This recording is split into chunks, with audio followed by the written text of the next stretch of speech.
Hello and welcome to Bitching About Movies. This is your WTWTW, aka What to Watch This Week episode for April 16th through April 22nd of 2018. And Matt, I have one question for you. Yeah? Truth or dare? Oh my God. Appropriate response. The game plays you, man. Yeah. Since I introduced the podcast and my co-host Matt, this is Frank. Hello. You want to explain what we do here at Bitching About Movies? Yeah, we talk about more movies in a single episode of a podcast than most movie podcasts will talk about in their entire run. Our MPP is extreme. It's probably like 25. Yeah. Yeah, so we like to do every Monday, we take a look at like what's coming out in theaters, what new trailers have dropped, what's on Netflix, Amazon, Hulu, HBO, what's coming to VOD. Basically, the movies you should give a fuck about or actively avoid. Yeah. Sometimes we throw those in there. And then we like to talk about just like random stuff that we've watched. We'll recommend some things. We're both some movie pass freaks, so we're always seeing new movies and having fresh reviews of stuff that's in theaters. Tell you whether or not to waste your money on them. But... What have you been up to lately? I feel like we haven't recorded. We banked a whole bunch. So we banked a whole bunch. So if you didn't notice, last week's episode was filmed 2 weeks prior, which we usually film or record. The episodes the Sunday before the week begins. So a little more fresh, but no one complained about it. I don't think anyone noticed until but you and I have had a busy couple weeks. Yeah, I moved. I'm like 90% moved. Like, the last step is really setting up the DVD tower, which is easier these days because I've minimized. And you were on vacation. Yeah, I went to Tennessee for a music festival, so we recorded a bunch in advance, and I feel like I haven't seen you in 2 weeks, but it feels like an eternity. But to the listeners, they're like, we just heard you assholes twice last week. Yeah. Because I finally put out that Wes Anderson podcast. That was a good one. You know what? I listened back to that, and you and I, we're going to return to this Royal Tenenbaums debate sometime in the future. Tenenbaums is like the, what was the big debate last year?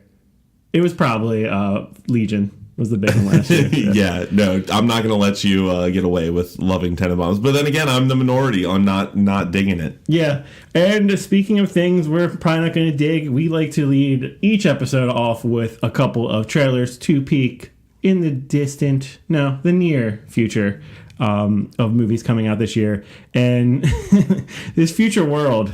What the fuck is this? That comes out May 25th. I'm surprised. So, like, things are sneaking up, and I thought it would be more of, like, the film festival stuff, because we, like, kind of mapped out the year, and we have, like, some more episodes planned based on what's coming out. But there's some things that are sneaking in. Yeah. And this Future World, which to me looks like a very generic mashup of Mad Max and Blade Runner. Yeah, you can definitely feel Westworld. You can feel the Mad Max ripoff vibes in this. For sure. And James Franco doing what I think Nicolas Cage probably would have done about 20 years ago. Like, this would have been a Nicolas Cage joint. Yeah, I was going to say, and I will say that, you know, if you even the biggest James Franco critic, and there are many of them, has to admit that he does pick interesting movies. He does pick interesting roles. You know, thinks Disaster Artist, Spring Breakers. Yeah. And a lot of times they work. Sometimes they don't work. There's that one with Jonah Hill where he's a serial killer that I forgot what it was called and never saw. Yeah, I can't even remember. I know which one you're talking about, though. Interesting cast, like late 90s, early 2000s megastars. Mila Jovovich. I mean, I guess she's done with Resident Evil, so let's do another post-apocalyptic weirdo movie. Lucy Liu is also in this one. Yeah, we got Method Man and Snoop Dogg in this one, so more than fulfills the rap actor quota that most bad movies have. It's just another like post-apocalyptic wasteland movie about weird ass people doing violent things. Yeah, there is like a mission. So like the tagline there always is. Yeah, of course. It's about a young boy. I don't know who the young boy is supposed to be. James Franco does not look young in this. He's searching the future world wasteland for a rumored cure for his dying mother. That did not come across at all in the trailer. No. I just saw there's like some robot girl that gets awoken. So I don't know what's going on, man. This is going to be a style over substance movie. I don't feel like this is going to be the sleeper hit of the summer, but people are going to talk about it. It just seems like a Netflix movie, doesn't it? It kind of does, yeah. Like, it doesn't seem... Because that's a thing now. It just doesn't seem like a theatrical, like, big budget movie. I don't know if it's trying to be. Yeah. But who knows? I am morbidly curious about that one, so I may watch it. because I think it's going to be entertaining in ways it may or may not intend to be. Up next is interesting team up, Tiffany Haddish, who the listeners now know I am in love with after watching Girls Trip. She is hysterical. Co-stars with Kevin Hart in this night school movie that's due out September 28th of this year. Did you watch the trailer? I did, yeah. And this seems like an inevitable team up. Yeah. People are going to love it. It's not for me. I cannot stand Kevin Hart. I like that Ben Schwartz is up at front and center. Yeah, I did like that. And I like that Tiffany Haddish, I like whatever she's got going on, but I'm also not going out of my way for stuff she's in. Like Girls Trip, I like comedies, but I just don't see myself watching that. You would like it. If somehow you get to watch it, I think you would laugh a lot. I didn't laugh at all in this trailer, which is a concern, because you usually put some of your jokes out front, so hopefully they're hiding the good stuff. Interesting cast. Like you, I'm not a huge fan of Kevin Hart's movie comedies, for sure. Yeah. I thought he had some great cameos back in the day, and his stand-up, from what I saw, which is earlier catalog stuff, I enjoyed. His 40-year-old virgin cameo is yes. Classic. Oh my God, yes. Probably the best movie he's been in. Yeah. Good point. He did a lot of stuff with Apatow. He was Apatow used him a lot for little cameos. But this cast kind of interests me. You got Ben Schwartz, what we said, Taron Killam, which I like in small doses, and Tiffany Haddish, which I like in all doses, teaming up with Kevin Hart. Also Ann Winters, who was in, I think it was a Mom and Dad that I just recently saw. She's in it too. Yeah. She's a young actress. So, I mean... The one thing about this trailer, too, was that it seemed to show the whole plot. It kind of walks you through the movie. And it's, I get that these comedies are already formulaic. Don't make your trailers the same way. And, these things are never going away, by the way. That's true. Yeah. That's true. And we kind of glossed over the story because it's not really going to matter. It's just a setup for jokes. It's about a group of troublemakers that are forced to attend night school in hopes they'll pass the GED exam to finish high school. And again, that's not really displayed in the trailer. Kevin Hart's the only person that I see kind of doing this weird Billy Madison type thing. Yeah, it seems like it's about him. And then it also seems like they're setting up Tiffany Haddish to be the romantic interest, but he already has a girlfriend, and that's part of the plot. I don't know. I don't know what they're trying to accomplish. They're just putting people that are hot right now in a movie with a simple plot. That's all this is going to be. The Tiffany Haddish machine, dude, has been it's in full force because that movie Girls Trip came out summer 2017. She's already in a big TV show with Tracy Morgan. She's hosted SNL. She's hosted SNL, which I can get that. I mean, you can just schedule that. Sure. But she's in a big TV show with Tracy Morgan, and Kevin Hart movies are big movies. Whether or not we're fans of them, it's probably going to be the number one movie that week unless it's put up against some Marvel movie. So these are huge things, and she's getting a big push. And I hope it's the right direction because you know how this shit works. Girls Trip was an unexpected hit. She broke out performance, but if she does a couple bad things, if OG is a flop and this is a flop, we won't see her for a while. Yeah, she'll be relegated to cameo appearances and fifth instead of starring in her own stuff. So hopefully for her, because I think she's an exciting new comedian. This works out and we see more of her. Mm-hmm. Finally, I'm excited for two reasons because we may turn this next movie into an episode where I can finally talk about all those Jaws trailers. The Jaws sequels that I saw. The fucking Meg comes out August 10th. I mean, it's just called the Meg. It's not called the fucking Meg. It could be. The motherfucking Meg. August 10th. Again, how did I not know this movie's coming out in the summer? This really snuck out of nowhere. And you know what? I'll go see this movie with you. Okay. Yeah, this is sharks going after people. This is what we like. Yeah, and it's from John Turteltaub. He's produced and worked on the National Treasure movie, so he's got some prestige. He makes watchable movies. And Jason Statham, like I said, the last Fast and Furious movie, he was the highlight. Dude's got action movie chops. Yeah, I like Jason Statham. He's very likable for a bro-ish type. Rainn Wilson seems to be the comedic relief too, and I like Rainn Wilson a lot. So and someone else said, I forget who. I should credit the person that I read this from, but it seems like everyone in the trailer knows what they're doing. This isn't Sharknado. This isn't it's not even Piranha. I think it's a step above that. It looks like there's a lot of Jaws references. It reminded me more than anything of Lake Placid. Mm-hmm. We haven't had a good semi-realistic creature feature like this in a bit, because it's one thing to have something like Rampage where you have actual giant monsters rolling around. It's another thing just to have a abnormally large shark or crocodile or whatever. And I think that there's room for those movies, and they don't make enough of them anymore. So this is interesting. So I'll go see this totally. It looks like there's like quality and passion behind it, which that's cool, man. Like we like big fun monster movies. Just make them big and fun. Yeah. Unlike something I'm going to talk about later. So yeah, that's probably the thing. Yeah, that's the thing I'm most excited for. Yeah, same. Yeah. Future World Night School. I'm cautiously optimistic. Yeah. I want it to be good. But I don't know. I'm going to pass on both of those probably. Yeah. Some people can't wait. Some people want to like watch something this weekend on the 20th of the 4th. Yeah, maybe you want to celebrate the holiday. Yeah. We're a pro marijuana podcast, allegedly. Yes. And there's a movie that you and I think, are both excited for. I've heard great things. You have? Doug Benson said he loved it. Okay. And esteemed film critic Douglas Benson. He loves movies, man. He does. He does love movies. You can't deny that. Super Troopers 2 is finally coming out this week, and I feel like this could go one of two ways. It could be like an Anchorman 2, where it's like the long-awaited sequel that just kind of fails to miss the mark, but it's still okay. 2, good but forgettable. Yeah. Like Super Troopers was an achievement because it was low budget. Do you remember the original trailer for Super Troopers? No. One of the best movie trailers ever. Like, after you guys are listening to this, go on YouTube. It's like they have this hazing ritual, and it looks like a serious cop drama. Just watch the trailer. It's great. But Super Troopers came out of nowhere. It's very low budget from this crew, Broken Lizard, bunch of guys you've never seen before, and they put together a top-notch comedy. There was like a regional, but felt familiar at the same time.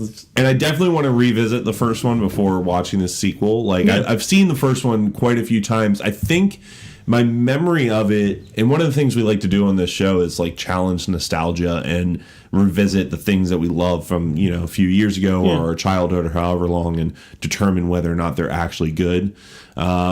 I feel like the last time I watched Super Troopers, I recognize that it's not a great movie, but it's just fucking hilarious. That's all they're going to be. Yeah. All comedy has to be like Game Night. Like I thought Game Night was hysterical, but I didn't give a fuck about the story. The story was one thing, but that movie had a little bit more going on than just comedy. Like Super Troopers, Super Troopers is just like great film comedy. It's an underdog story, it reminds me of the old National Lampoon movies, but with a fresh voice and like a cast of characters that is as deep as you'll find in a comedy. The one thing I like about the Super Troopers or the Broken Lizard crew is that it seems like there's like no ego with them. Like in one movie, 2 of the guys would be the leads because it just works out. Like they're the right guys for those characters. And so some of the other guys will be cameo players, and then the roles will be reversed in the next movie. They're also really good at playing. They're all versatile too. They all play very different characters from movie to movie rather than just playing type. Like if you look at the characters in Super Troopers, Club Dread, and Beer Fest, like all 3 of those movies have characters that are radically different from each other, but yet the same people are playing in each movie. It's really impressive. And I think we're going to do a Broken Lizard episode, like completely dedicated to them, and we'll have a Super Troopers 2 review along with that. Hell yeah. I'm looking forward to that. My girlfriend's never seen Super Troopers, so that's going to be. Hopefully she likes it. I know she's not afraid to not like stuff, which I definitely respect about her. She likes comedies. Yeah. She likes that kind of comedy too. So I think it'll be fine. Cool. So I'm pumped for that. I'm going to see that at some point this weekend.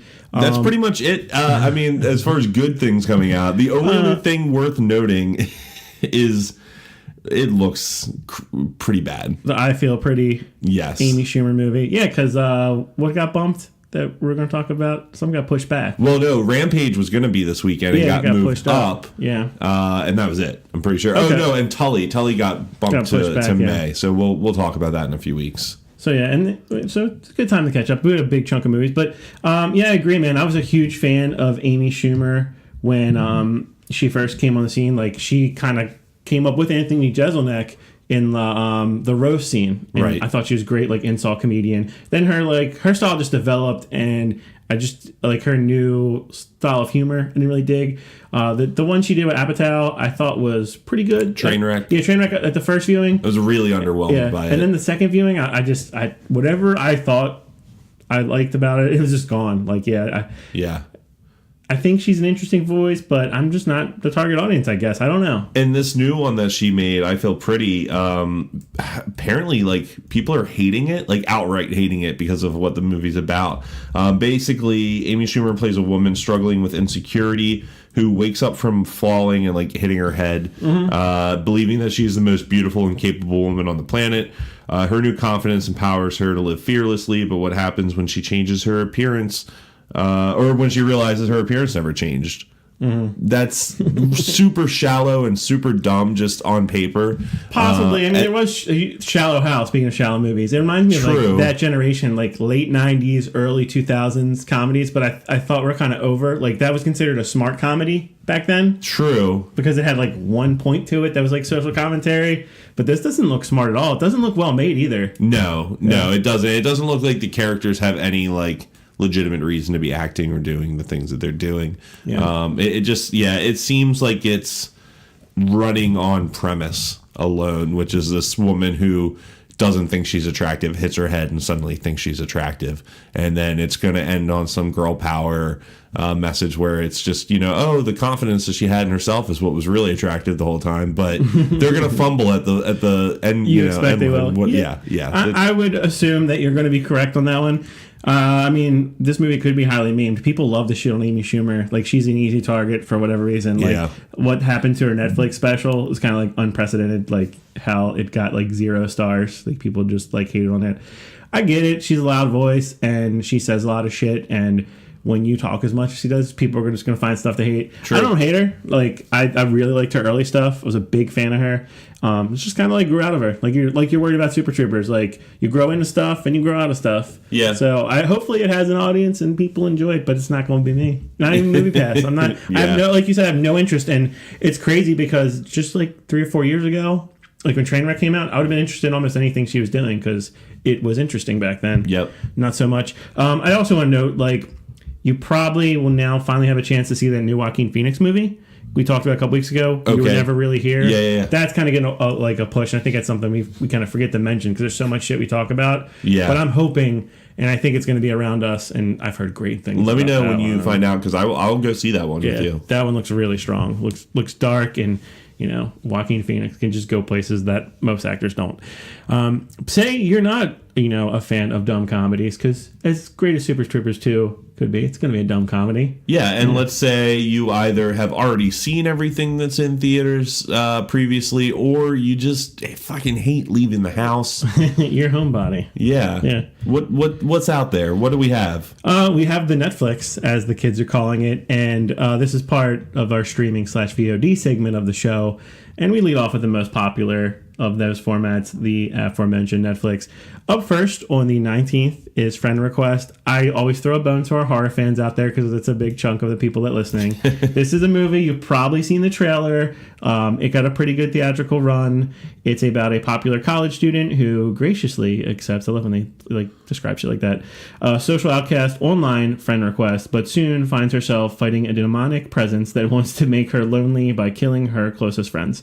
This kind of thing worked once, and it was the original version of Pulse. I don't know if you've ever seen that, like the foreign version. Like, it just stopped with these technology. They're going to keep making these. I worked at Blockbuster during the Fear.com and fucking Swim Fan days. Like, I don't know if you remember those movies. I vaguely remember Swim Fan. Like the dial-up era of online movies. Oh my God. Online horror movies, fucking Cry Wolf and all that shit. We should do a podcast about bad internet horror movies. Okay. That'd be fun.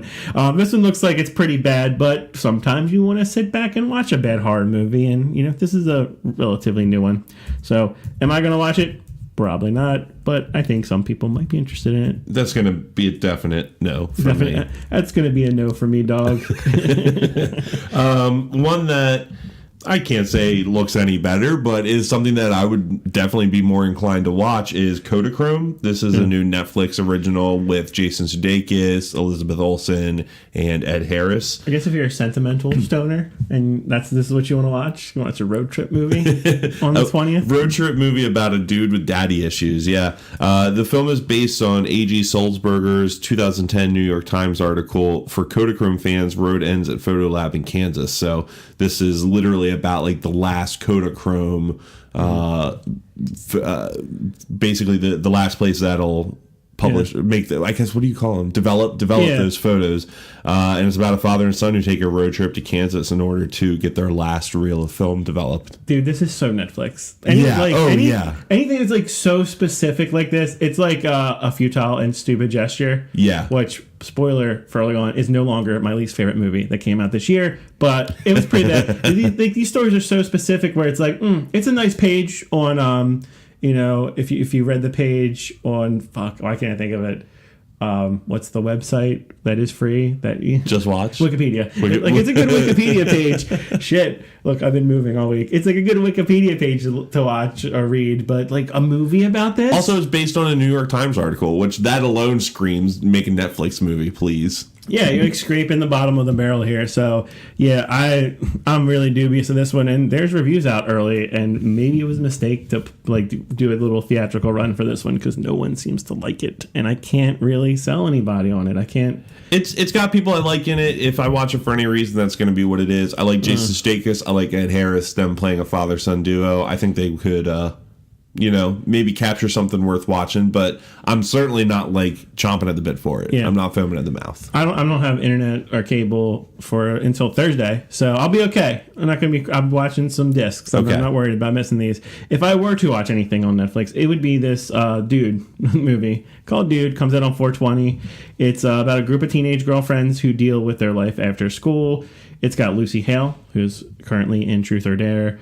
Alex Wolff, who was in My Friend Dahmer. He was also the dude in Jumanji. Okay. Yeah. He was like he's going to be in Hereditary. Kids. Yeah, he looks like he's an up and comer because his face just keeps popping up and everything. So I think those two are interesting performers, and I like that we're getting like a whole bunch of these like typical comedies that would be bromance comedies, but from a female perspective. Yeah. So I'm like interested with that. And I remember I had a hard time finding the trailer again or much on this movie, but I remember seeing a teaser for it like late last year, and I think we talked about it. It looks interesting. It's got some familiar faces, so I think it could be pretty good. And if you had to watch something new, if you're caught up, unlike me, and you were just looking for something new on Netflix, that would be my pick, even over Kodachrome. How about you? No, probably Kodachrome. Kodachrome? But none of those are going to be anything that I'm like getting to right away. Yeah.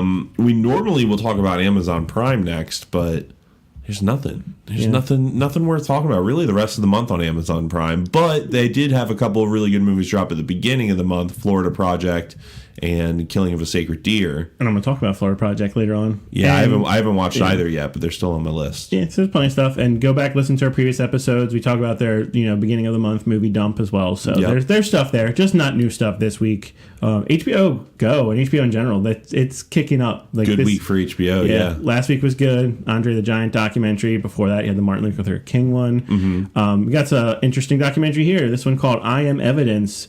It's an investigation into the way sexual assault cases are handled by the police department across the United States. It's getting great reviews so far. Yeah, it's about hundreds of thousands of neglected rape cases that are just basically collecting dust in warehouses.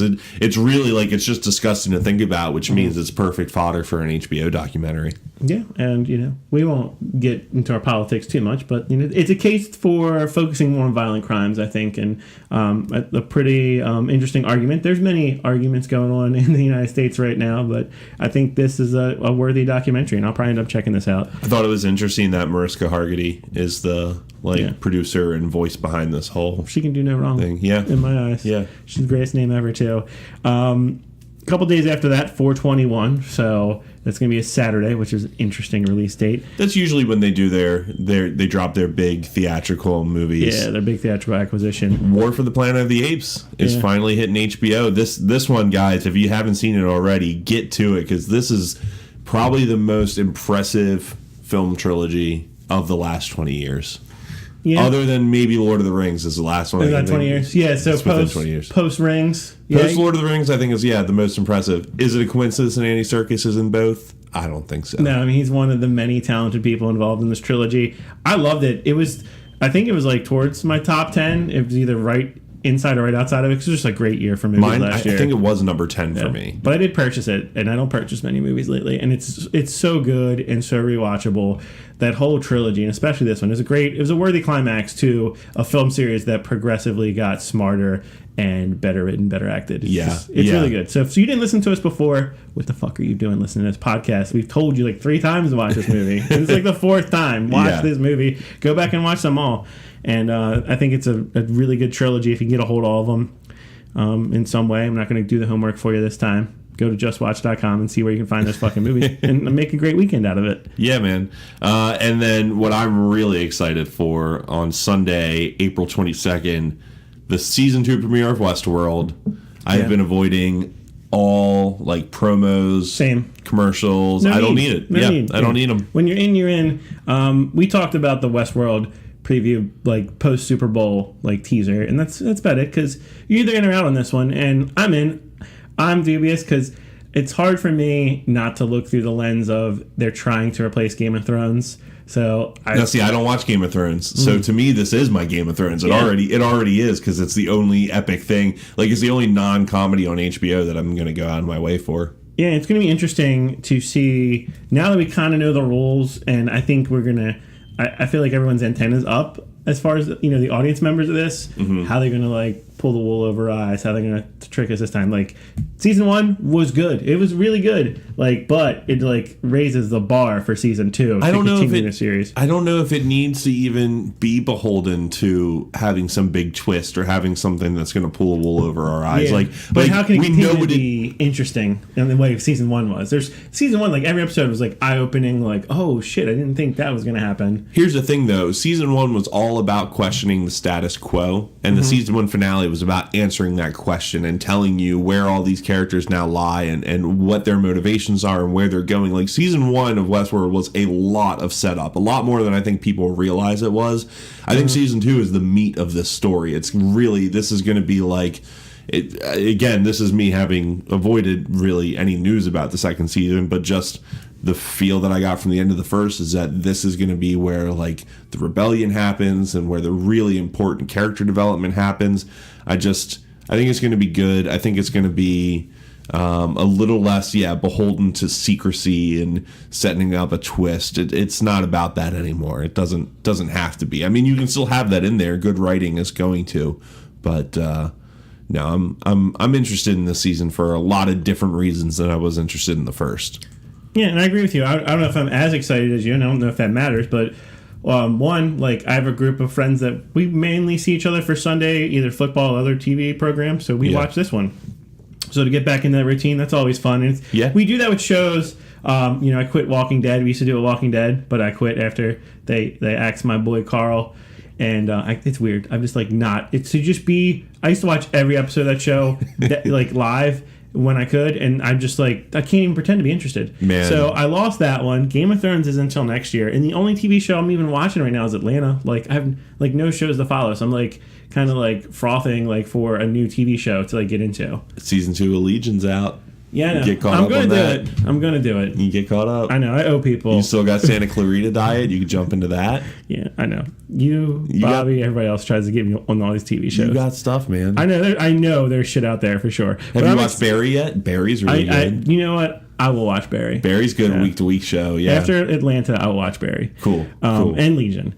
I don't think we have to give picks. I could watch all of these. I will probably watch all of these. Yeah, I could watch. Yeah, I'm going to watch Westworld. If nothing else, I will watch Westworld. If we were to give a winner of the week, it's HBO. They have a better lineup than even the theatrical releases. Well, let's not get ahead of ourselves. We do still have Hulu to talk about. Okay. And there's some interesting stuff coming out on Hulu this week. I agree. The Relationtrip is something we talked about before. This one comes out April 16th. Genre bending. It's not had the best reviews, but I don't care. I'm watching it anyway. Yeah, the trailer alone will sell you on this movie because it doesn't give you a good goddamn idea of what it is trying to be. It seems like it's going to be a pretty by the books romantic comedy, and then shit starts getting weird.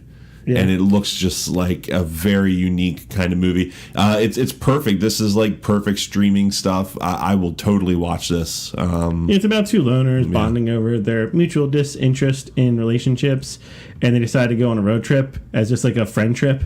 And like the art style of the film changes. It looks really trippy.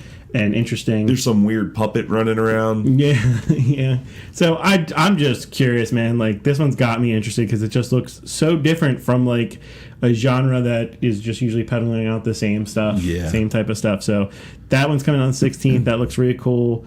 Up next is Tragedy Girls on the 18th. You know what? I could see myself watching this movie. You could see yourself watching? Yeah, this is a horror comedy. It's like a twist on the slasher genre. I think the trailer even bills it as like Heathers meets Scream. Yeah. Which definitely, I kind of get a Scream vibe from it. It's following two death-obsessed teenage girls who use their online show about real-life tragedies to send their small Midwestern town into a frenzy and cement their legacy as modern horror legends. Basically, these two girls are like hungry for Instagram followers. Yeah. And they start killing people and crafting a show about tragedy, you know, as a result. It's like My Favorite Murder, stuff like that. Those type of podcasts. I like that it's an updated modern horror movie in the sense that I know a lot of people that have these same interests. Like, I know these character types, and I think something like a problem in a lot of even the Blumhouse movies. They have like these characters that you can't really place them, and they're not like, you can't relate to them because they could be from any like 5-10 year span, any decade really. Yeah. So I think this is cool that it's like very focused on these particular characters, and the box art and the posters and everything make it like look like it's an ode to like the old school 70s, 80s slasher movies. Yeah. So I think it's, if you're in the mood for it, I think it's worth checking out. If you like horror comedies too, like this definitely, every once in a while, there's that need for a good horror comedy, and I don't want to rewatch Shaun of the Dead for the 100th time. So, agreed. When you want something new, this is probably what I would gravitate towards. Yeah. And then also a very interesting looking movie. I don't know how I feel about it. Loving Vincent. This is like the first movie that's completely told through like motion paintings, like actual oil paintings, because it's all about Vincent van Gogh. A young man comes to the last hometown of painter Vincent van Gogh, or Van Gogh if you're a heady intellectual type, to deliver the troubled artist final letter, and ends up investigating his final days there. My girlfriend is a painter. She's an artist. She loves Vincent van Gogh. So I think I could probably convince her to watch this. It's something I would check out because I like animation and I like this kind of art style. I would check it out of curiosity, but I feel like it would put me to sleep. Also, like we keep mentioning this, it comes out on the 19th, so it'll be there on 420 if you want to watch this motion painting thing. Very true. Many of these are interesting companion pieces to marijuana, so I think people in charge of these release dates are pretty savvy. They know what they're doing. So I'll give credit there. Finally, in this segment, we like to end with VOD/disc for those people that rent movies from their remote control or are lucky bastards and have a video store nearby. Yeah. I'm jealous. And 9 times out of 10, if it's coming out on VOD, it's coming out on disc the same day. We have a couple releases here for Tuesday the 17th. The first is the Post. This is the big Steven Spielberg movie about the Pentagon Papers. We both saw this. We talked about this at the beginning of the year. We did a whole episode dedicated to every movie that Spielberg and Hanks have done together. That's Tom Hanks, for those of you that don't know. I thought you were talking about Colin. So I'm glad you... Never know. You never know. This movie was boring as shit and did not deserve any of the accolades it got. Yeah, you say big Tom Hanks movie. I say, or big Spielberg movie. It's like pretty small fry for him. It's pretty paint by numbers. I felt like there was no real like passion behind it. It's just churn this out so I can have my message movie. It was it's pretty boring. I can't recommend it. Shameless Oscar bait. Yeah, unfortunately, it didn't win shit. Also on Tuesday the 17th is The Commuter, a.k.a. Taken on a Plane with our boy Liam Neeson. You mean Train? Wasn't it a train? Train, yeah, my bad. Taken on a Train.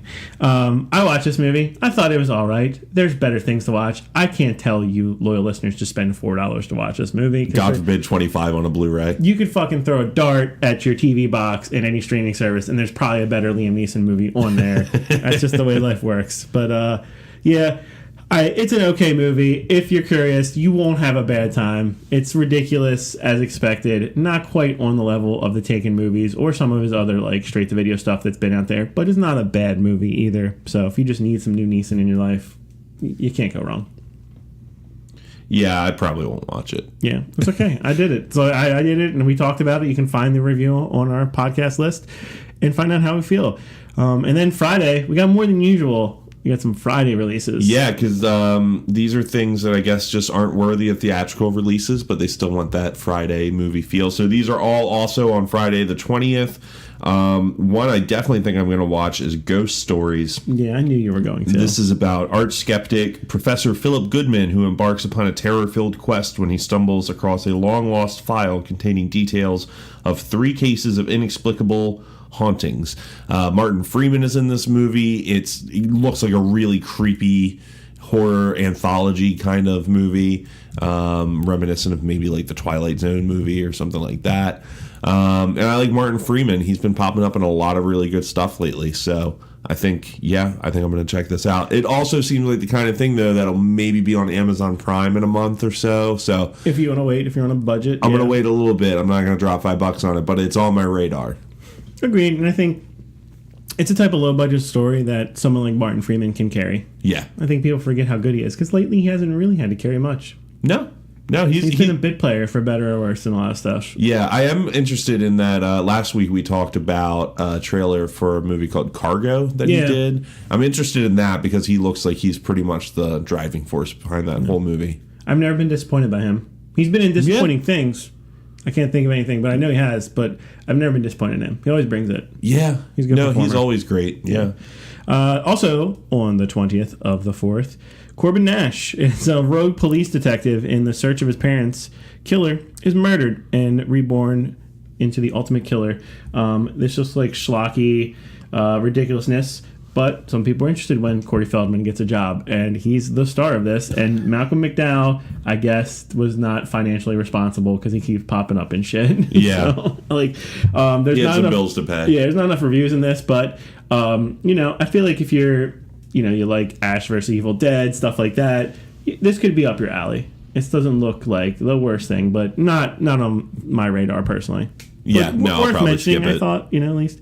What I am very interested in is the final VOD selection, and that's Batman Ninja. Yeah, this looks fucking awesome. Yeah. And DC animated stuff, like their theatrical movies are shit, but their animated home release stuff is usually pretty on point. It's got, there's only 223 reviews as of this recording on IMDb, but it's got a 9.6 out of 10. Yeah, people are liking it a lot. That means like 4 people gave it a 9, everyone else gave it a 10, something like that, if my math is right. Like the ratio to 10s to everything else is insane.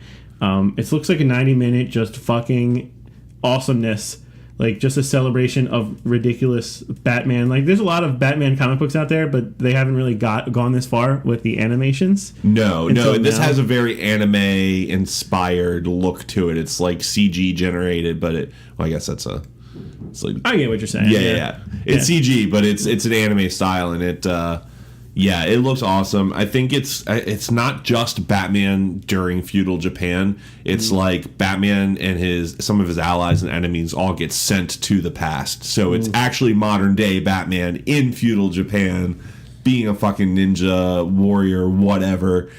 You don't really need to know much else. If you like Batman, you're probably going to want to watch this movie. And I really think I can barely remember the beginning of this podcast what we talked about. But of everything coming out, even more so than Super Troopers, this might be my pick, my 420 pick of the week, man. Fucking really? Batman Ninja. I don't know. It just looks like. It's up there with Super Troopers. Yeah, and everything. Yeah, like it's gonna be a good weekend. Yeah, it's gonna be a good weekend. Yeah, because you got Super Troopers Friday, and then just watch Batman Ninja Saturday morning, and then go watch Westworld Sunday night, and that's a good. That's what more can we ask for? Yeah, it's gonna be an interesting weekend to say the least.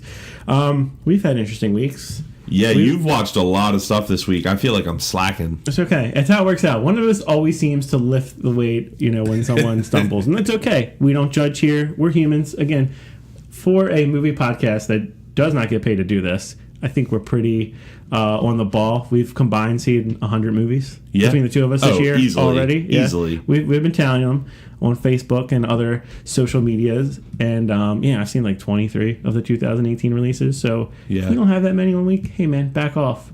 We don't ask you for anything. Just listen. Just calm down. I'll go first because I have a little more than you this week. Knock a few of these out for us. I'll knock a few out.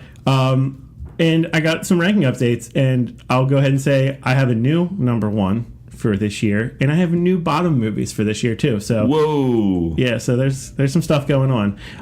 Well, the bottom movie is I forgot Mom and Dad from last week. That's the worst movie I've seen this year. I don't know if I said that on the podcast last week, but it's the worst. There is a couple that are right above it in the rankings. So I've seen 23 movies in 2018. The 22nd best is Pacific Rim Uprising. Was it that bad? It was that bad. It was so... Despite the charisma and charm of John Boyega, and he's given it his all, but he's just surrounded by bad material. Even when Charlie Day runs around, the plot is just so dumb, and everything around it is mishandled. It's just giant. It's a giant robot movie it's not fun, really. Not that exciting. It's just an unnecessary sequel, and whatever Guillermo del Toro brought to it, that and more is taken away in the sequel. Jesus, I haven't seen it yet, but I feel like now I'm going to skip it, and I'm not even going to movie pass it. Yeah, and it's not. Yeah, it was the worst movie I saw this weekend or this week, and I saw Truth or Dare. So okay, let's just move right into Truth. So you're telling people to skip Pacific Rim Uprising. As much as we've been excited for this movie, you were that let down by it. Yeah, I mean, we were skeptical, and then there was a good trailer. The one where he's like laying on the he's like on the jet ski in the pool, and they give you a hint of some sort of actual character development. Yeah, you think no, just pass, skip it. Sucks. Not that Truth or Dare is a good movie, but it's focused. Like it's pretty straightforward. What you see in the trailers is what you get. Okay. It was more entertaining than it reminded me of like Flatliners from last year, the remake with Ellen Page. Yeah, you hated that though. Yeah, which started off a promise. Like this was just steadily okay. Like it's a dumb premise. It's silly. It's not the best acting, but it's entertaining. Like I'll never need to see it again. Everything okay? We should pause real quick. Okay. Do you think that... Okay, anyways, back to Truth or Dare. The plot's pretty simple. It reminds me of late 90s, early 2000s teen slasher movies. You're not going to really learn anything from this. The scares are okay. The quality is what to be expected of a lower level Blumhouse movie. Okay. But yeah, I wasn't bored. It's like 90 minutes, which is cool. There's a lot of teens. We saw it on Saturday matinee, and there were a lot of teens there. Of course there were. Yeah, and they were just because it's a PG-13 horror movie. And is it really only PG-13? Yeah. Why even fucking bother if you're going to do a movie like this? It'll make money for that. It's part of the Blumhouse formula, man. But like their interactions with it was kind of like entertaining. So it's one of those audience can really have an impact on the performance. Off mic, when we're done this episode, I want you to spoil it for me. Okay. Because I don't think that people listening, if they want to see it, they're not going to want to spoil it. But I want to know how this movie ends. Okay, I got to think about it because I kind of forgot. But I'll figure it out by the end of the podcast. Okay. So yeah, I have where it rank. It's 18th for me, so it's towards the bottom. I have it. It's sandwiched in between fucking Adam from Workaholics movies. It's is it between the night we met, How We First Met, and Game Over Man? Yeah, and really Game Over Man might be better, but I don't need to waste my time saying what dumb movie is better. They're both like Game Over Man should probably be above it because it did make me laugh like 4 or 5 times. Yeah, but yeah, so I'm not recommending this either. I wouldn't even really saw it, but a buddy helped me out move, so I said we'll go see a movie, and he wanted to see Truth or Dare and denied me of seeing Rampage this weekend. That's kind of great friend I am. So yeah, those movies, I can't recommend them, but if you had to watch one, at least Truth or Dare succeeded in what it wanted to be. It just wanted to be a stupid slasher movie. So fair enough. There you go. What you got for us, man? So, if you guys are regular listeners, you know that I have been listening to or watching all of the Marvel Cinematic Universe movies, getting prepped for Infinity War. I mean, I've seen all these movies before, but I fucking love them, and I wanted to watch them in order, chronological order, and I wanted to make sure that I have every character's like motivations and origins in my head and ready to go walking into Infinity War, which as of right now, this recording, we are less than 2 weeks away from, and I am stoked. I'm excited. I'm pretty excited. So I crossed 2 big origin stories off my list. These are in phase 3. I watched Doctor Strange and Spider-Man Homecoming this week.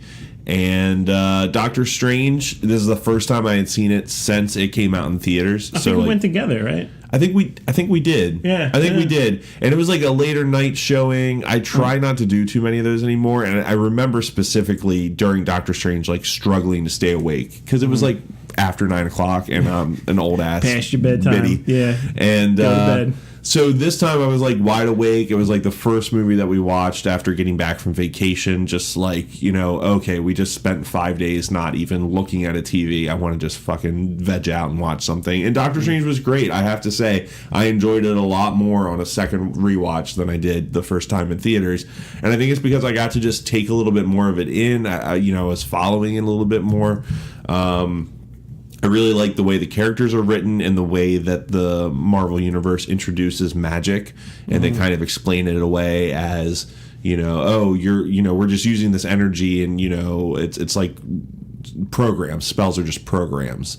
So that was kind of an interesting take on things. The only thing in this movie that doesn't hit for me is the humor. I felt like there were some jokey bits that were a little hammy. I thought the ending was funny. Yeah, the ending was funny for sure. Stephen Strange like keeping Dormammu in a loop. Yeah. And when you think about it too, so Doctor Strange uses the Time Stone. It's like it's the big reveal, and this is the Infinity War important stuff. Is that the Time Stone is in the Eye of Agamotto, which is a relic that Doctor Strange uses to control time, and his buddy Wong, played by Benedict Wong, right? He actually knows what the Infinity Stones are and knows how important they are. So you get a little bit of a reference there.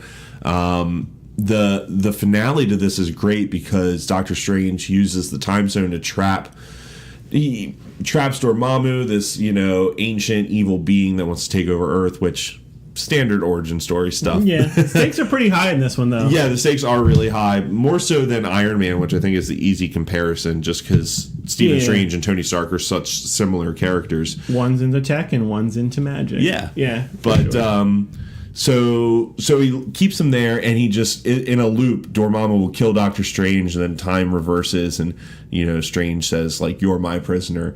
What I like about that on the second rewatch is that it explains how this dude who we've watched kind of struggle to learn magic this whole movie, how he's just like instantly so fucking good at it by the end of the movie. Yeah.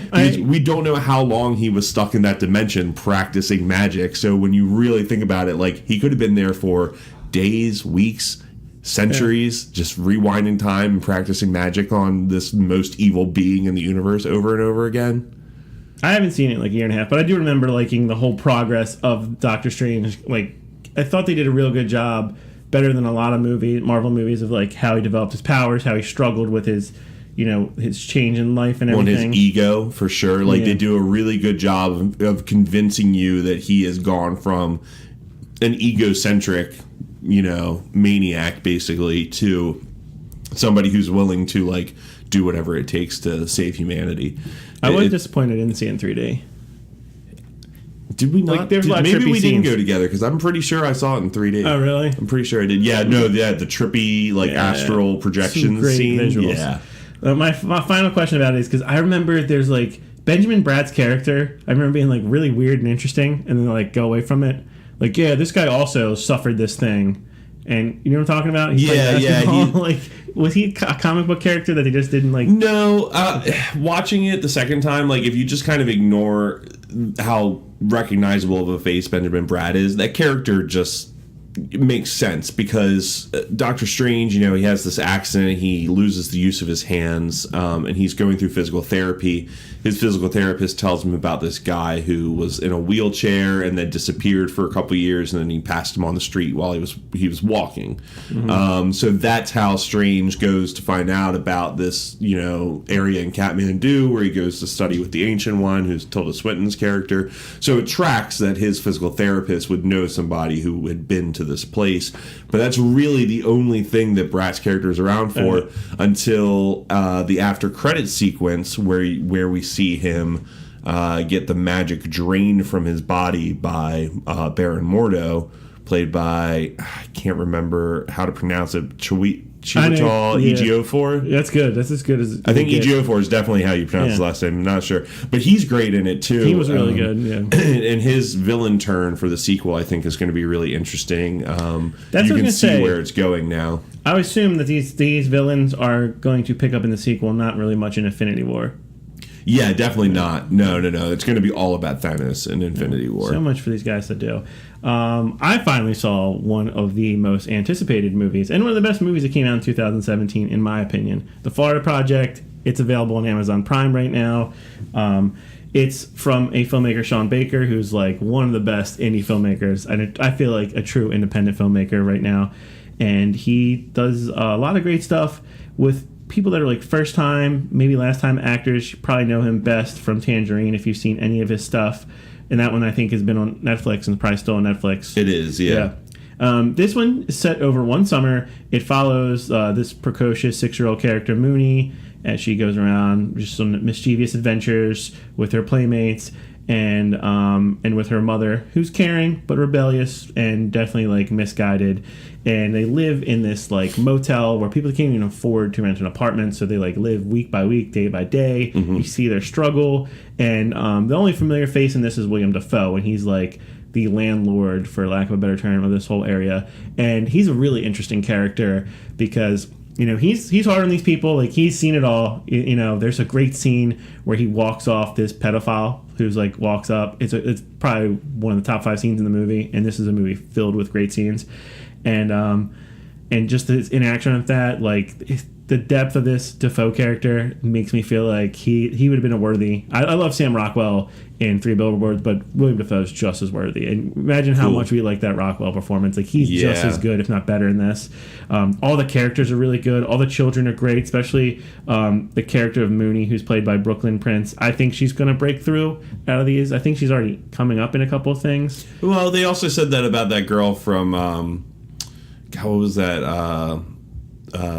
Oscar, the movie that won an Oscar like 3 or 4 years ago, Beast of the Southern Wild. Okay. The girl from that, they all said was going to blow. I don't feel like I've seen her in anything. Yeah, I just think there's so many roles for kids now with all the Disney stuff coming up and the Marvel stuff even. Like, yeah, she's really good. She's got it. Like, whoever like works with Sean Baker in like the casting of these movies like has an eye for talent, because it's all these people in here I've never seen before in my life besides Dafoe, and they're just fantastic. It just really shows like every step of these people's lives that live in the ghetto, like in the shadows of this area in Florida where it's like riches on one side, rags to the other, and just a little peek into life that is very real in America that we kind of forget. We drive by, we look away, and it's just very well done. I'd say it's a must-watch movie. If you have Amazon, you don't have to pay to see it, but I'm sad I missed it in theaters, which is hard to find in our area. But I'm glad I finally got to watch it, and it's something I'll revisit. It's just really well done, all through and through. So, yeah, I see myself watching this soon. Yeah, I can't really recommend it enough. I don't want to spoil too much, because there's not a lot like there story-wise, but it's just the depth of the characters and their journey. So check it out. I highly recommend it. One of the best things I've seen this year, but from 2017. Right on. So the other Marvel movie that I watched, as I mentioned previously, was Spider-Man: Homecoming, which was definitely one of my favorite movies of 2017, just in general. Same. It was so much fun. Yeah. Oh, yeah. It is like perfect fucking origin story stuff. And the thing that both Homecoming and Doctor Strange both got right is that they feel like Golden Age Marvel hero origin stories, but they're like in present day. Like they blend those time periods. Yeah. And the one thing that I also noticed about Tom Holland's take on Peter Parker in this is that I like that they skipped the Uncle Ben origin stuff. We jump right into him being Spider-Man. This movie takes place after Civil War, so we've already seen him, as Spider-Man, interacting with the rest of the Marvel heroes, fighting Captain America. Like a lot of that overshadows his character arc in this, and the fact that Tony Stark called on him to join the Avengers and come and fight alongside him, like that is such a great way to introduce this character in his own movie and give him a decent character arc that doesn't rely on just having a cool villain or doing the same origin story that we've seen 100 times before. Yeah, I agree. I like how it wasn't quite an origin story because like you said, you took care of that, and then being like kind of not even a part-time Iron Man movie, but just like having like the fact that you have these guys that are so committed to this Avengers and this MCU thing that Robert Downey Jr. is going to do like an extended cameo in this film, and he's great in all of it. Well, it also feels very authentic because he's almost representing the Marvel Cinematic Universe at large. And the old guard. Yeah, and the old guard. And he's welcoming Spider-Man into it. And you can really tell that Marvel Studios and Sony played nice together on this project because everybody was working towards the best interest of the movie. You can tell that it's successful because of that. I think the diverse cast of characters, especially the younger kids that Peter hangs out with, I think that's a really strong part of this movie, and just kind of building this world and making it feel lived in and organic. Some of these superhero movies, especially like the Thor movies and the Guardians movies, they can be so spectacular that you sometimes forget that these are people with problems. And the Spider-Man movies have always been good at reminding you of the street level stuff. Yeah, this is part of the trend this year where I'll come in and had a lot of issue with the Marvel movies, and just like, I'm not even going to count Guardians from last year, but with Black Panther this year and Thor Ragnarok, like they learned, and it was cool. These movies have evolved. Everyone knows who Spider-Man is, so like it was good to get rid of the origin story and part of Civil War. But the choice of Marissa Tomei as like a younger, sexy Aunt May, it worked. I'm into it. I like making Aunt May younger, especially since it doesn't make any sense for like a 15, 16-year-old kid to have an old as dirt aunt, unless you're calling her great aunt or whatever. Yeah.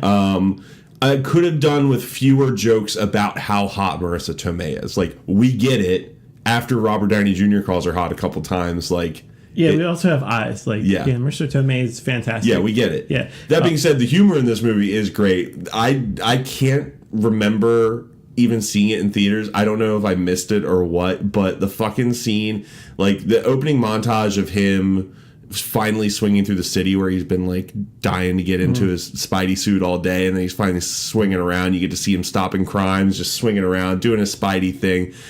He's like up on a rooftop, and a guy at a hot dog cart yells up to him, "Hey, Spider-Man, do a flip." And he just does a flip. It's just, for whatever reason, like the little moments in this movie, they nail the humor. They nail it. Yeah, and there was an interview with the filmmakers, and they said they took a checklist of like what's stereotypical Spider-Man stuff, and let's not do that. And the fact he's in Queens, right? In this one, I'm bad with my boroughs.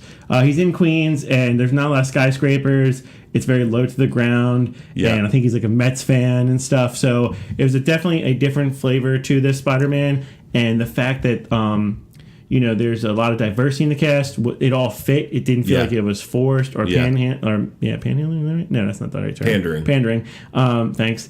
Like, it just, all the choices worked in this, and the biggest is the villain, which we've completely glanced over. But Michael Keaton's Vulture is one of the best villains in the MCU. Oh, easily. His motivation makes sense. It's a tie-in to the Avengers movie that, like, it's a big thing. We always forget about the destruction and what's left behind from these Avengers, and it really, like, takes care of, like, there's people whose lives are ruined by these guys, and there's some people that don't look at the Avengers as heroes, and that's something that had to be said, I think, leading up to this Infinity War, that these guys are flawed, and I think this is one of the best representations of that in any of the MCU movies. It's also just, to me, like, it's such a comic book thing, but it's so cool that he's the Vulture, and his gimmick is that he, like, picks up the scraps of alien and superhero fights that have happened all over the place. And they did it so well that I didn't even pick up on how corny it could have been. It could have been awful. Yeah. But I think Michael Keaton brings a good balance of, like, sensitivity and intensity to this role, where you want to side with him, not in the same way. He's so charismatic. Not like Killmonger in Black Panther, where it's like an ideological thing. Like, that what Adrian Toomes, Michael Keaton's character, what he's doing. He's a criminal. What he's doing is wrong, and yet you still kind of like root for him. You understand him. And the scene, man, where Peter's trying to like get his life back on track, and he asks Liz out to the prom, and a lot of people are mad that they didn't make Mary Jane or Gwen Stacy the love interest, but Liz Allen is the OG love interest of Peter Parker, so it made sense. But man, the scene where he shows up at her house and Vulture opens the door, that is so like the tension in that scene where they're getting ready to go to homecoming. It's so good. I don't know how anyone, if you like Spider-Man, you have beef with this movie, you just want to hate movies. You just want to hate things because like this is like, to me, like the best decision they could have made. Like for the position they were in and where we are as audience with like the possible exhaustion over Spider-Man and comic book movies. It was a fresh John Hughes-esque take on this character, and I love it. I think it's good. Good music in it too, like great music choices. Seeing Spidey swinging around to Blitzkrieg Bop is like, of course we needed that in a Spider-Man movie. And I how do you feel? To me, because this is one, again, a rare movie I purchased, it seemed like one of the more rewatchable ones. This is also the first time I've seen this since theaters, but that wasn't too terribly long ago. It was just under a year ago. But yeah, I could watch this movie again really anytime. I loved it, and Michael Keaton alone is reason to watch this movie. It's so nice to have a villain that's as interesting, if not a little more so, than the hero. Cool. So one more before we get to our A Quiet Place spoiler review. It's important. We're going to talk about that, the experience itself. I saw Blockers, and on its face, you could say Blockers looks like it could be as stupid as something as Truth or Dare. Okay. Very basic plot. It's about three parents who are trying to stop their daughters from having sex on prom night. Something that could be like so easily mishandled. And while this movie has never been made, it has a lot of elements in it that seem familiar. But I really liked it. I thought the chemistry between Leslie Mann, John Cena, and Ike Barinholtz was really good. I was surprised. Ike Barinholtz is a guy that you've seen probably a dozen times, but he's never really been given his due until now. Yeah. He's fantastic in it. Compare that trio to Will Ferrell, Amy Poehler, and Jason Mantzoukas in The House, though, and tell me who's better. That's not fair. But, I mean, the chemistry is just as good. If we're grading just on chemistry, it's good. Leslie Mann is, like, criminally underrated. Yeah. This is probably as close as we're going to get to her own movie that's not, made by her husband, which is fine. When it comes to Apatow's, nepotism is deserved. Like, they're just talented fucking group of people. That's true. Yeah. But the thing that I like the most about this movie is that it's very sex positive. It's a lot more liberal than you would ever expect a movie originally called Cockblockers is to be. You have these parents in the new age, and it's up to date. Like, these characters are representative of how people live and act today. You have John Cena, who's like the overly sensitive big guy that we've seen, but he does it well. He's like Arnold Schwarzenegger for this generation. Okay. That's okay, but he's believable. He's like, his daughter is a very athletic jock, and that's how they bond. But, her feminine side, he doesn't know how to deal with it. Like Barinholtz, he's been divorced. His ex-wife was, what's her name from SNL? I'm so bad. I forget. But, his daughter just doesn't want anything to do with him because, he left like in a critical time in her upbringing. Mm-hmm. And he also feuds with Hannibal Buress, who's like the stepdad for this girl. His name's Frank, and he just hates him. Hannibal Buress is just the nicest guy in the world. And he just like hates him because of who he is.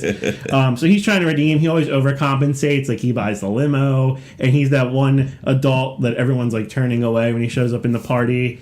And then Leslie Mann is like single mother. She's super obsessed with her daughter, like takes pictures with her. It's just like, just so like attached to her that they're all getting ready to go away to college, and she can't handle it. She's like, her daughter is just too much of her life, and she's like suffocated her daughter, but also like put herself in a shell and hasn't like really been herself.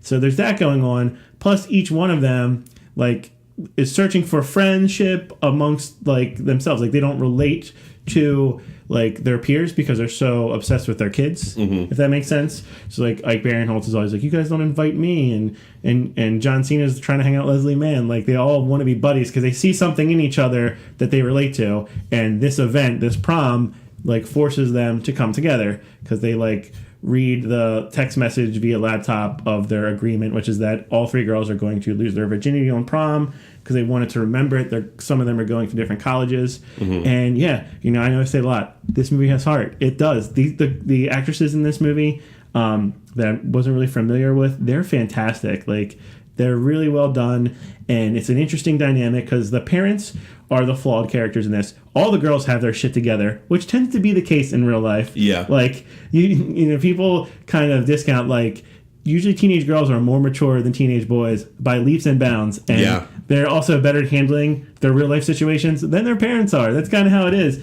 So I thought that was good that these characters are really well developed. They're really fair, and they let the kids like really say something with their characters. And I thought that was really cool. And then the guys they're all dealing with, these are all nice dudes. They're like, there's a man bun guy, and there's like kind of like a stoner guy. He was the same character, but there's like a sensitive guy that his parents like thought he was gay. There's like that old gag, like, oh, we're so glad our son, blah blah blah. But he has a relationship with his parents where they talk about their sex lives, and that's played by the dude that played Gary Cole. Okay, is the dad. Gershon's the mom. And they're like crazy, sex crazed, like sex positive parents, and they're like have like a really tight relationship with their son. Where like he's the kid who has like parties at his house and stuff like that. Right. But yeah, so I think it's a good year for comedies, and I really like this movie. I would say that Game Night is funnier by a narrow margin, but the good stuff, like the story of Blockers, is superior to Game Night. Like, it has purpose, and it like these characters are like all there for a reason. I like also how the male characters are dealing like with their daughter's sexuality, and they're like the daughters like explain it. There's these great scenes where they're like, but you know, I know what I'm doing, and I like this guy, and he's good. And the male characters are fighting with like, I know, but isn't just like wired this way. Like, it's really like poking at society and the way we look at things, and even when they don't make sense, we're like so stubborn that we, you know, as much as we like to think we're new age, there's some old fashioned shit that we have to like revisit, and this movie does that like unexpectedly. So it's top 10 for me so far. I have it kind of like tied with Game Night, because Game Night is definitely more fun and I probably laugh more, but Blockers is like a comedy with some depth to it. So it sounds like you were caught off guard by Blockers as well, yeah, which is probably some points in its favor. Yeah, I started to hear it, though. I heard people say, like, someone said I related to Ike Barinholtz's character, one reviewer, that they cried at the movie. So yeah, these are really relatable characters. Interesting. More than you expect out of a John Cena movie, man. Like, I highly recommend it if you're looking for something to see in theaters that you'll laugh and think. Maybe like change the way you look at things. Blockers might do that, and I really dug it. All right. Now for the main event, we haven't really talked about this, like what we feel about. No, the you and I haven't talked about it at all. No. And I actually, so A Quiet Place has been blowing the fuck up. Yeah. I was on vacation the weekend this came out, and we were in Tennessee, and had all these cool like things planned, but they needed the weather to be good. Mm-hmm. So it was like rainy on the Saturday we were there. It was rainy. It was cold. I like one rainy day because I want to go see a movie. And and we were like, man, we're like, you know, don't have a ton of money, but we're in a weird city we've never been to before. We were in Knoxville. I was like, you know what? They probably got a movie theater. And yeah, Knoxville's a pretty big city. I've heard of it. So we just found a movie theater, and we went and saw A Quiet Place, mostly because I didn't think I was going to be able to not have it spoiled. Like, yeah, that's a good point. I saw it early too for different reasons, because you know, the movie is very quiet, and movie theater audiences tend to ruin things, and I was just like, this is a real delicate situation. So my idea was, I'm gonna go see it Thursday night, because people seeing it like really want to see this movie. They specifically want to see this movie because they're seeing it like pre-opening Friday. So we went to the lovely AMC, and we sit down for a 7 p.m. screening, and after it's running about 10-15 minutes late, kind of reminded me of the Black Panther screening, which just ran with no trailers when like the lights were up for 5 extra minutes. But then a kid comes out, and he's like, guys, we tried to put the digital file on, and it said file not found, so you can be reimbursed at customer service. We have an 8 and 8:30 screening you're eligible to get. And the 8:30 screening was the Dolby Digital Cinema, which I haven't done. Okay. So I was like, oh, okay, interesting. I was like, I'm not going to customer service. Customer service line was like 10 times as long as the regular line. I was like, I know the fucking ticket dude can help me out. So I was like, hey, can you swap these? And I felt like a fucking genius, because we got our exact seats, which was back row in the Dolby Theater. Nice. And I'm not an AMC fan, you know. Just read my Twitter, like listen to this podcast. they fumble shit all the time. Their Dolby Cinema like thing is really fucking nice. Really? Yeah, like it's seat rumbling sound. The screen is better. They like decorate the theater in black and red, and it just feels special. Like it's even more than the regular luxury seating. It's a step above that. So I was like, oh, I really lucked out because this movie is all about the sound, and it was a great experience. And the crowd like really behaved itself. I had a great crowd. I think we're all in the same mindset where we wanted to experience this thing. My viewing was a little rockier because it was a Saturday afternoon, and it was in an area that wasn't the theater that we went to was a little run down. It was a Regal, but it was a Regal that played like mostly like the stuff that the Charles would play here. Like it was kind of like an indie Regal with a couple of the bigger, like Ready Player One wasn't there, but Death of Stalin was. And nice. Regal does that, dude. They did our Regal like was the only one that played My Friend Dahmer, so it happens. Continue. But it was a little rocky. Definitely like I could tell in the first 10 minutes people were still getting their snacks under control, and they didn't quite. I think there were people there that didn't realize what they were getting in for. And then about 15 minutes into the movie, a pair of older women walk into the back, and they have their cell phone flashlights out, and they're shining it all over the place, my God. like making a big show of it. And this is like, and obviously we're gonna talk spoilers, right? Out of society. Oh, and they were having a fucking conversation, and this is like during one of the most intense moments of the entire movie. It sounds like people that were at Blockers because they have a bar at this theater, but it was okay because it was Blockers. It was a comedy. But these these women, like they didn't realize, I think, what they just picked a movie and walked in and didn't realize that you have to be glad. But they're having let me finish. Let me fucking finish the story, Frank. So they're having really riled up. They're having a conversation amongst themselves about how they cannot find seats. Meanwhile, it's not a crowded theater. There's plenty of seats. And then I turn around. We're sitting like middle of the fucking theater, like dead center in the middle. And I turn around and go, shh. Real fucking loud, as hard as I can, because a hard shush. I do not fucking play that game. And then they went into a diatribe apology, let me answer your shush with more talking about how sorry I am that I'm talking right now. And like, what do you do at that point? Because shushing didn't work. You just fucking, I don't know. You kill them. These people, like, we need an island for these people. I fucking hate it happens at comedy shows. At podcast recordings, these people are so self-absorbed. They're oblivious. They're oblivious. They can't read the fucking room. They think everything's about them, and they just have like, how can you be that unaware that? And like, I assume you drove yourself to the theater. You are, in control of your mind, body, and fucking mouth. Like, what are you doing? And I think these people need to be shamed. I think everyone should have just stood up and said, shut up, sit down, or get the fuck out. Like, why can't we do this? Because people are scared, and I speak up too, because you're not going to ruin my night. You're not going to ruin my movie. How dare you? Like, I came out here to watch this movie. It's a social agreement that 99.9% get. You don't get it. Like, I'm sorry, it's not time for being polite. There's a fucking thing before the movie that tells you to turn your cell phone off. So maybe you showed up late, but you've been to a movie before. That doesn't help when you show up 15 minutes into the movie. Yeah, maybe. Like, maybe at that point, don't even fucking bother. But I think by like the half-hour mark, people started to realize what the movie was. So that was the thing. Like, it got better as it went on. Because I don't think people went there knowing. Because I went, again, like Saturday afternoon in an area that's probably not...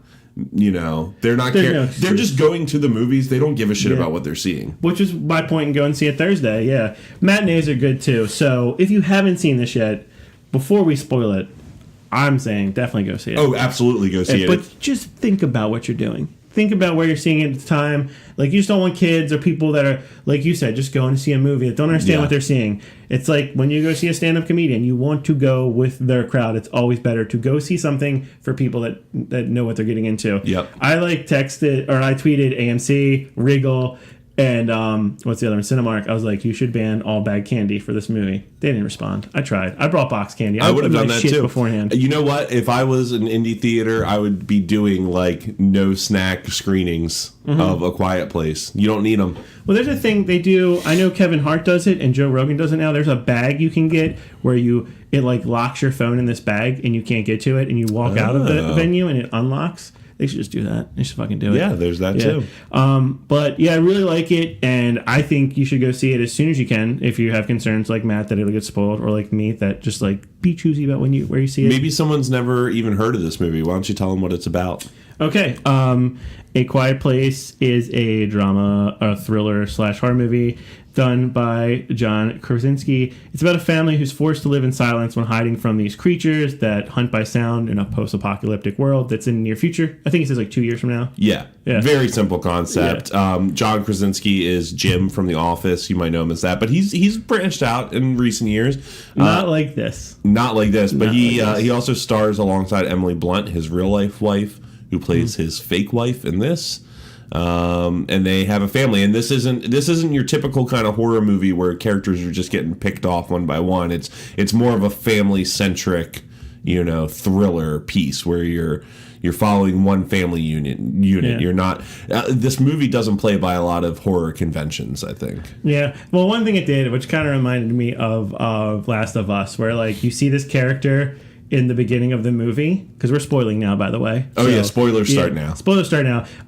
And you're like, oh, this motherfucker's going to die because he's not in any of the trailers. Well, he is kind of. And I remember my beef with the trailers. One is, after we've talked about this movie all year. Yeah. The first trailer was perfect. One of the best trailers I've seen in a long, long time. And it just gave up too much with all these other trailers. And it was like, why the fuck did they give this kid a rocket ship toy that makes noise? But they answer that because it's like very early on. You know what? When you and I talked about this last too, yeah. I'm pretty sure I said something because you were complaining about that. And I was like, I don't know, man. Maybe they didn't realize that he took the toy after them. Yeah. Like, and he took the batteries. But it was worse than that. No, he was given the batteries by the sister. Yeah. Because that's why she thought that she was being blamed for her brother's death when in reality it was nobody's fault. Spoiler: the kid gets fucking got, and it's a great opening. I'm so glad when you kill the youngest child in that fashion. It just opens you up to like, okay, I don't know what's going to happen in this movie. So that was a great choice. All bets are off at that point, and that was like the first thing to happen in the whole movie. Yeah, I love the family dynamic. John Krasinski's character, Lee Abbott, is just like, he's just a beaten down guy. Like he's got so much on his shoulders because he's trying to keep his family alive, and he's meticulously set up his farm in a way to like. He tries self-sustaining. Yeah, self-sustaining, and he tries to like, booby trap proof everything. Like he's trying to protect his kids any way possible. Oh, and he's really fucking good at it. It's genius. Yeah. Just laying down rows of sand to walk on to all the places that you need. Like they must have been laying sand for months. Yeah, and then they have painting where you step on the wooden floor. Yep. It's all thought out. But as the trailer shows you, it's just a matter of time before someone slips up. Emily Blunt plays Evelyn. She's also pregnant, which is kind of crazy. Some people have issue with that. It was a ticking time bomb, though. Yeah. It was so like anytime you realized that she was pregnant, it was just like, holy shit, this is not going to go well. And again, like all these things that could be hokey just work in this movie. Oh yeah.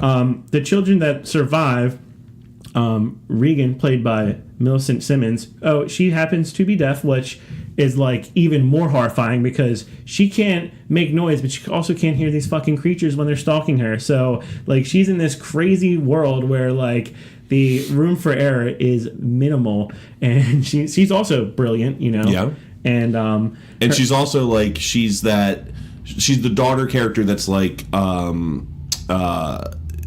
what's the word? She's like underappreciated. Yeah, not she's underappreciated. frustrated because she feels like her dad is overprotective, and I see why, because she has a lot of characteristics. She's like the best combination of her mother and her father because she's brave, she's smart, she's passionate, but she has a lot on her shoulders because she blames herself for her younger brother's death because, like you said, she gave him the rocket and the thing, and she's such a good fucking character, man. Like I love her character. I love all the main characters in this movie. So you're set up in the beginning of the movie, you don't know who's gonna die. They kill a fucking little boy, just like kind of It. Like they just fucking wipe him out, and you don't know. A little less telegraphed than in It, though. No, yeah, absolutely.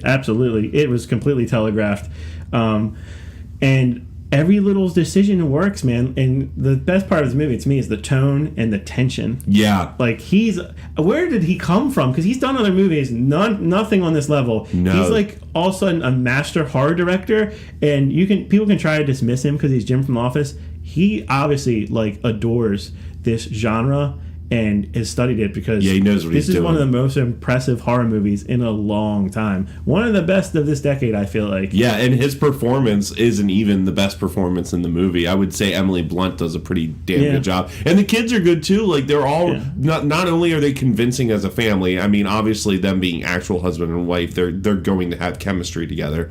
But even the kids, man, they're so convincing as a family unit, and especially the daughter though. She's like the third strongest character. The son, he's good. He's interesting. I think if the movie was a little bit longer, because only like 90 minutes, they could have developed him more. But it's a lot to ask in a 90-minute movie for what it crams in. Yeah. Marcus Noah Jupe, the son, he's cool, and like, you know, you could tell like you feel like these people all love each other and care for each other. Like they sell you on the family bond, and introducing just the pregnancy thing. My God, like, and it's so they try to think everything out. Like they have this area like where they can like put the baby underground, and they have like this padded fucking crib with an oxygen tank, so they can like, so that when it cries, they can just put it in a box. Yeah, but that goddamn scene with the flooded basement and the fucking baby floating around. I usually don't care about movie babies, but again, it's like just masterclass tension. That seems so fucking good, as really all of them are. Everything, like every reveal, every twist and turn, like for me, everything in this movie worked. Yeah, everything worked. The monster design is cool. Like they don't look like, maybe a little bit like the Demogorgon from Stranger Things, but like a way more twisted and evil fucking looking version. Like it's a sick looking movie monster, and because the way it moves, like when you see it running, it's just like so fucking like indestructible. You just want to give up hope. Like you know you're gonna die. Yeah. And like the big death at the end, like that scene where Lee just sacrificed himself. I mean, dude, like it so got me. Fucking good. Like one of the most emotional scenes in a horror movie. Like these characters are really good, and you care about them. Like that's rare in a horror movie. Like that was even the ones only we thing. really liked. Do you remember caring about horror movie characters this much in recent memory? No, maybe the kids in It. Yeah. That's about it. But that's only because they've got the nostalgia thing going for them, where it's like they're hip kids from the 80s. But this is a family, and you like really fucking care for all of them, and you can see the pain that they're dealing with and how hard their lives are. And maybe it would just be easier sometimes to give up, but that's not what they do. That's not who they are. Oh yeah, these are what like Walking Dead characters want to be. Oh like, yeah, the best they want to be, and what they accomplish in 90 minutes is outstanding. It's an achievement all the way through in this film. The shotgun cocking scene, I'm cool with it. Some people criticize that last. I thought it was fine. Yeah, I'm into it because to me that means like this was Alien, and if there's a next one, it's Aliens. Like, but I don't want another one. Yeah, people are talking about setting up like a cinematic universe now. It's gonna happen. I don't want it though. It ends perfectly. Like let it die. Yeah. Let it be won't. this. Yeah, they won't. I hope if they do, and they are going to, that Krasinski stays in it, because I'd like to see him play this out, at least with this family. And even the reveal of like the what the fuck is it called? Oh, the fact that the hearing aid like emits a signal, because it makes sense. Like I thought it made sense. There's feedback from them. Yeah, that it's hypersensitive, that a certain frequency could be the weakness. I thought that was fine. Like people like nitpick this movie because there's not a lot to it, but the only thing, as far as like details of the universe, that I would nitpick, because I think that this is a very realized sci-fi thriller. Like they do a lot of show not telling as far as the rules of the universe. The only thing that I had trouble with was, so in Lee's little basement bunker area where he's like working on the hearing aids and trying to figure out what's going on with these monsters, he's got like newspaper clippings all over the wall, and there's ones that say like, there's one that says like it's sound all in caps, so it's like telling people this big headline in this newspaper. If you know that there's monsters hunting you due to sound, you're not going to print newspapers and then distribute them where they need to go. Yeah. That was the only thing that got me. I was like, you saying because the printing press would be too loud? Well, yeah, just the entire process of delivering a newspaper. You're not going to mass distribute that when you know that there are monsters running around killing people. If it was like printed off of his printer, I guess. Yeah, you're right. That, you know what? That's a lot. Like you really dig deep into that one. Well, the wall was covered, and there was a scene where they show the kids like gluing newspaper to the wall, and that's being used as a sound barrier, and that's one thing. But yeah, his like research area, it was just a little too like convenient. But I guess they needed, that was like almost a cheap show not tell. Like they showed us literally.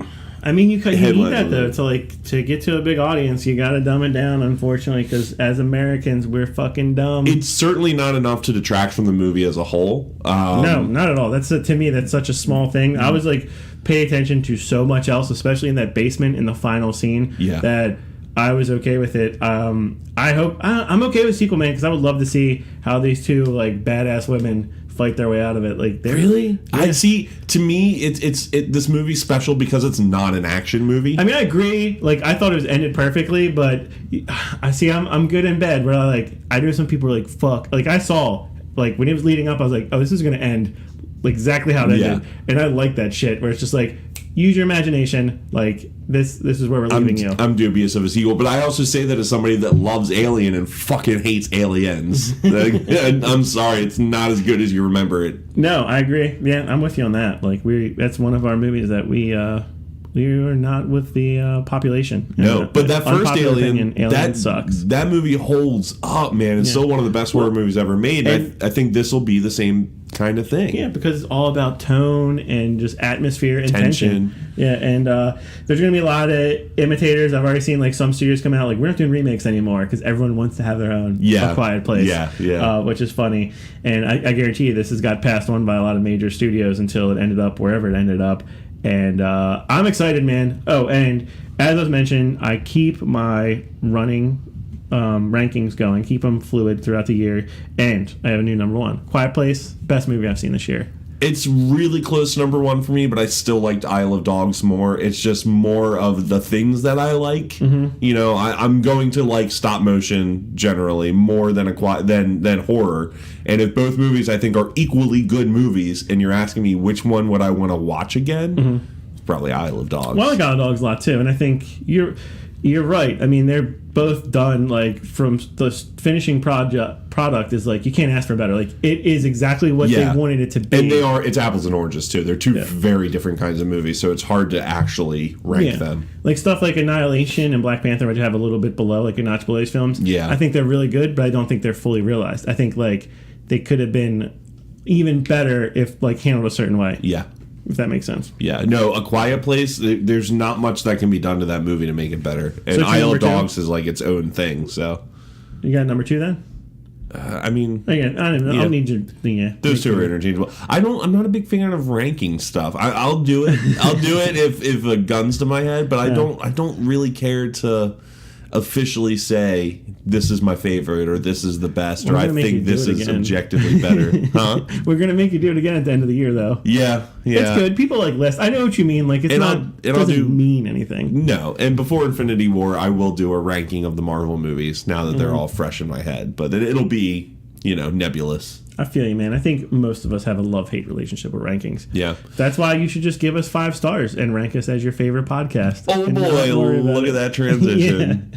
Yeah, also subscribe, so you don't have to download it manually, I guess. That's the whole point of subscribing. But, yeah, reviews would be great. Reach out to us on Facebook, Twitter. Are you on Instagram? I don't know. Frank does all the social media. We're on the Facebook for now, So, yeah. Who knows where that's going? We're coming soon to MySpace. I'll tell you that much. We're on Instagram. Friendster. Yeah. I did Snapchat. People just didn't like it. They like stop Snapchatting me, Jaws, too. We're out there. You can find us, and all we ask for you is just word of mouth, baby. Just like fucking tell your friends. Yep. Every Monday we will have one of these What to Watch This Week episodes, and then every once in a while we'll sprinkle a nice little topic in there. Upcoming topics, I think we're going to do a 420 special. We're going to do a Broken Lizard retrospective.